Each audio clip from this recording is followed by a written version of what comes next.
افبہذا الحدیث انتم مدہنون، تو لوگوں اس قرآن جیسی شے سے تم سہلنگاری برت رہے ہو، غفلت برت رہے ہو، اس کو سمجھنے کی کوئی مادہ تمہارے اندر نہیں، اس کو پڑھنے کا کوئی شوق تمہارے اندر نہیں رہا، اس کو سمجھنے کے لیے عربی زبان نہیں سیکھ سکتے، انگریزی اتنی پڑھی کہ انگریزوں کو پڑھا دیں، میڈیکل پڑھنے کے لیے 20 برس کی تعلیم چل رہی ہے، 32-33 برس کا آدمی ہو گیا ہے، لڑکا پڑھ رہا ہے ابھی اسپیشلائزیشن کر رہا ہے، کتنا عرصہ، کس لیے؟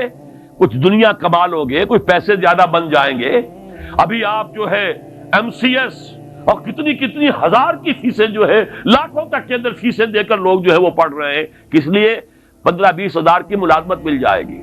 قرآن کو سیکھنے کے لیے عربی تم نے نہ سمجھی، عربی نہیں پڑھی، انگریزی جس کے الفابیٹس تم سے جدا، جو 7 سمندر پار کی زبان، وہ تم نے پڑھ لی، اور وہ عربی کہ جس کے حروف وہی ہیں جو تمہاری اپنی زبان کے ہیں، وہ سندھی ہو یا اردو ہو یا فارسی ہو، سب کے حروف تو وہی ہیں، وہی الف با تا ہے، وہ حروف وہی ہیں، وہی داہنے ہاتھ سے لکھے جانے والی بجائے بائیں کے، وہ زبان کے جس کا تمہارا اپنی زبان کا ایک جملہ تم نہیں بول سکتے جس میں لفظ عربی کا نہ ہے، جملہ خود عربی کا لفظ ہے، تمہارا کہاں سے آ گیا لفظ یہ؟ لیکن وہ عربی زبان نہیں سیکھی کہ قرآن اپنی آنکھوں سے پڑھ سکے، اتنی عربی نہیں سیکھی کہ قرآن مجید جو ہے وہ سیدھا آپ کے ذہن اور دل میں اتر جائے۔ اس لیے کہ جب آپ قرآن پڑھیں اور ترجمہ دیکھیں تو ترجمہ جب آپ پڑھ رہے ہیں، قرآن نہیں پڑھ رہے، آپ تو مترجم کو پڑھ رہے ہیں، اپنی آنکھ سے قرآن نہیں پڑھ رہے، آپ مترجم کی آنکھ سے قرآن پڑھ رہے ہیں۔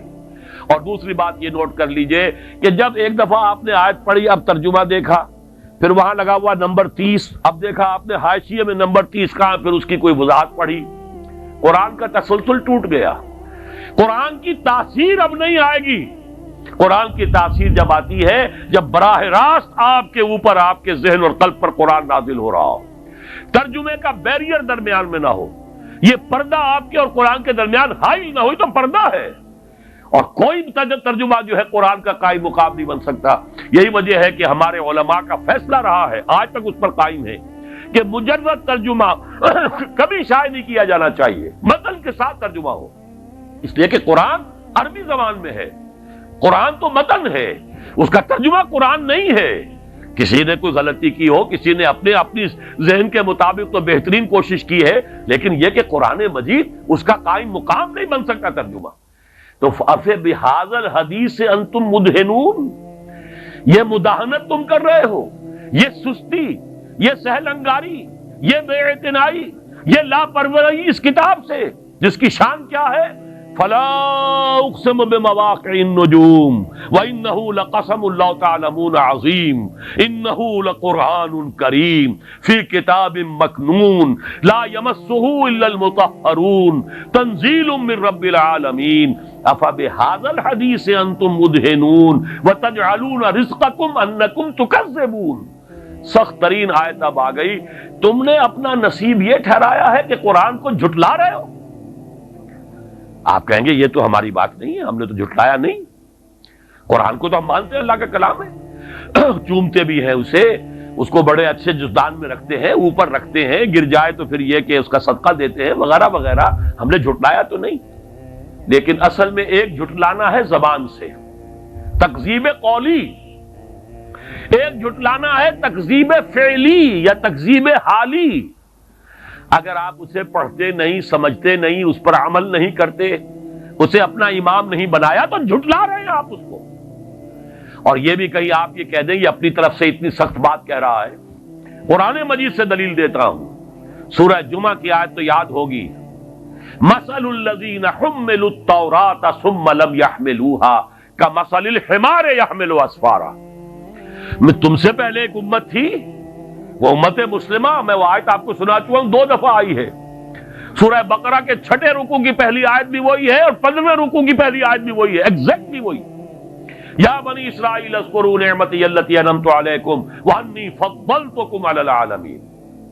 لیکن وہی امت ہے جس کے بارے میں فضربت علیہم الذلۃ والمسکنۃ وباؤوا بغضب من اللہ، ان کی بے عملی کی وجہ سے، اور ان کے بارے میں یہ آیت آئی مثل الذین حملوا التوراۃ، جو حامل تورات بنائے گئے تھے، ثم لم یحملوها، پھر انہوں نے اس کا حق ادا نہیں کیا، ذمہ داری ادا نہیں کی۔ کمثل الحمار یحمل اسفارا، ان کی مثال اس گدھے کی سی ہے جس پر کتابوں کا بوجھ لاد دیا گیا ہو۔ گدھے کے اوپر پیٹھ باندھ کے ایک گٹھڑی باندھ کر رکھ دیجیے سائنس کی کتابوں کی، آئنسٹائن کی تصنیف کی یا مکالمات فلاطون، اس سے گدھے کو کوئی فائدہ ہوگا؟ گدھا تو گدھا ہی رہے گا۔ کتابیں آپ نے لاد دی ہیں اس پر فلسفے کی اور سائنس کی اور منطق کی اور ہدایت کی۔ تو یہ مثال ہے، اب دو نوٹ کیجئے، یہ مثال ہے کس کی؟ ذالک مثل القوم الذین کذبوا بآیات اللہ، یہ مثال ہے اس قوم کی جس نے اللہ کی آیات کو جھٹلایا۔ کیا یہودیوں نے تورات کو کبھی جھٹلایا؟ نہیں، مانتے رہے یہ خدا کی کتاب ہے، آج بھی مانتے ہیں، آج بھی پڑھتے ہیں اس کی تلاوت کر کر کے۔ کبھی آپ نے ٹیلی ویژن پر دیکھا ہوگا جو ویلنگ وال ہے بیت المقدس میں، جو ان کا پرانا جو ہیکل تھا اس کی ایک دیوار سالم کھڑی ہے، باقی تو پورا ہیکل جو زمین بوس ہے، گرا ہوا ہے۔ وہاں تو اب قبۃ الصخرہ بھی بنا ہوا ہے اور مسجد جو ہے مسجد اقصیٰ بھی بنی ہوئی ہے، اور وہ اس کو گرانے کے درپے ہے تاکہ اپنا ہیکل دوبارہ بنائے۔ 2 مرتبہ گر چکا ہے تاریخ میں، اور اب 1929 برس سے گرا ہوا ہے۔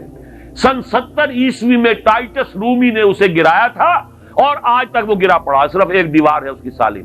وہاں جاتے ہیں، ٹکرے مارتے ہیں، پڑھتے ہیں، اور تورات جس طریقے سے پڑھ رہے ہوتے ہیں وہ جیسے ہم قرآن مجید پڑھتے ہیں، حفاظ کو آپ دیکھتے ہیں جھوم جھوم کر اور ہل کر پڑھتے ہیں، ایسے پڑھتے ہیں۔ تو تورات کو جھٹلایا اس معنی میں نہیں کہ انہوں نے یہ کہا یہ اللہ کا کلام نہیں ہے، جھٹلایا عمل سے، جب اس پر عمل نہیں کیا تو جھٹلایا۔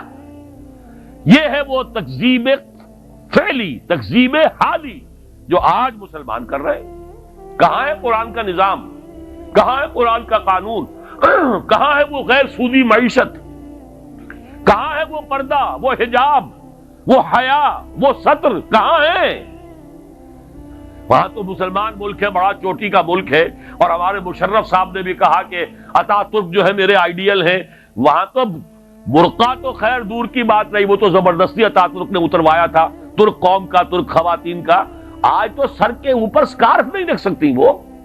ایک خاتون آ گئی تھی پارلیمنٹ کی ممبر بن کر جس نے سر پہ رومال باندھا ہوا، بس اتنا، اس کے بنا پر اس کی پارلیمنٹ کی ممبرشپ بھی ختم، اس کی نیشنلٹی بھی ختم۔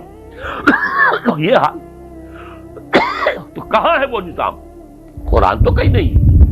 یہ تکذیب ہے قرآن کی جو ہم کر رہے ہیں۔